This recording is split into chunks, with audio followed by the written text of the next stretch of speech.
لو مستعجلين ونسيتوا تتبلوا الفرخة عشان تشوها، تعالوا النهاردة اقولكوا على طريقة احلى من الشوي كمان. هنعملها في صينية واحدة، تتبيلة حلوة قوي، نازل منها صوص تحفة، وسواها مظبوط جدا، وكلها في صينية واحدة، يعني مش هنستخدم حاجات كتير. ومعاها بقى شوية مكرونة عاملاهم بصوص الخضار المشوي، دول لوحدهم كده في حتة تانية خالص، يتاكلوا من غير ولا لحمة ولا فراخ.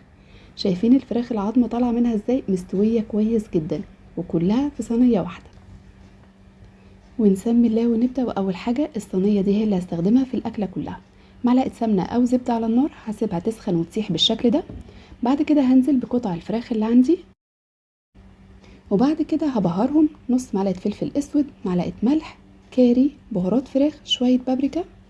وهسيب الفراخ لحد ما تتحمر الأول من تحت بالشكل ده، تاخد لون كويس جدا، وبعد كده هبدأ أقلبها.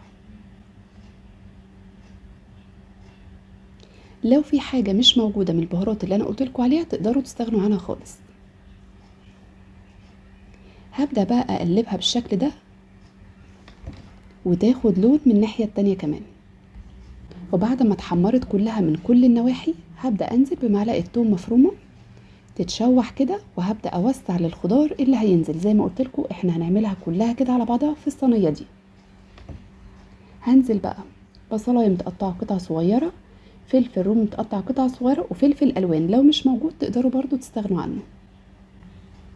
يعني هي الأكلة أساسها بصل، لكن لو حابين تضيفوا فلفل ألوان طبعا بيديلها طعم حلو جدا.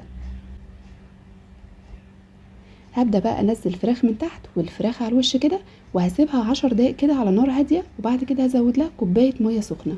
لو عايزين الصوص تقيل شوية ما تزودوش مية كتير، عايزين صوص كتير زودوا مية براحتكم. أنا هنا هزود حوالي كوباية مية سخنة وهغطيها. هسيبها بقى على نار هادية تكمل سواها، وهجهز صوص المكرونة. طبق فيه معلقة زيت كبيرة، معلقة ملح، فلفل اسود كلها معلقة صغيرة، شوية كمون وشوية كزبرة، والاساسي عندي هنا زعتر او ريحان المتوفر عندكم.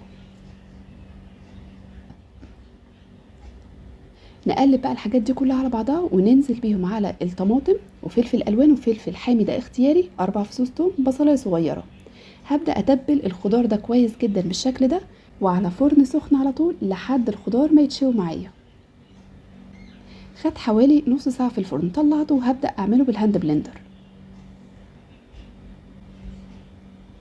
هفرمه فرم ناعم جدا بالشكل ده. وهنا عندي الفراخ خلاص استوت، قلت كده اما احط معلقتين من صلصة الخضار المشوي دي تدي لون حلو قوي للفراخ. دهنت كده الفراخ من فوق بنفس الصوص ده، وهدخلها الفرن يا دوبك تاخد وش. هي خلاص استوت معايا. لحد بقى ما تاخد وش هسلق المكرونة. حلة على النار فيها مية سخنة، هنزل فيها بمعلقة ملح، واول ما تغلي هنزل فيها على طول بكيس مكرونة اي نوع برضو واي شكل انتوا حابينه. هفضل اقلب فيها كده كل دقيقتين 3 لحد ما تستوي معايا. وهاخد كوباية مية مكرونة هستخدمها في الصوص. هصفي المكرونة، ونفس الحلة اللي سلقت فيها المكرونة هعمل فيها الصلصة. معلقة زيت، هنزل بالصلصة اللي احنا جهزناها، وهنا احتاجت شوية ملح وفلفل صغيرين زودتهم لها، وهنزل عليهم كمان بكوباية مية سليق المكرونة. هسيبها تغلي كده 10 دقايق، وبعد كده هنزل بالمكرونة بعد ما صفتها، وننزل بالمكرونة على الصلصة ونقلبها كده دقيقتين 3. وشايفين بقى شكلها عامل ازاي؟ طعمها وريحتها تحفة. كمان الفراخ عندي خلاص استوت وخدت وش، هطلعها دلوقتي من الفرن، شكلها وريحتها تجنن. شايفين مستوية كويس جدا، العظمة بتاعت الفراخ بتطلع بكل سهولة، طعمها فعلا حلو قوي، والصوص كمان محليها اكتر. وبس كده شوية فلفل كده سبايسي على الوش هيدولها كمان شكل وطعم تاني خالص. لو عجبكم الفيديو ما تنسوش تعملوا لايك وشير ومتابعة للصفحة.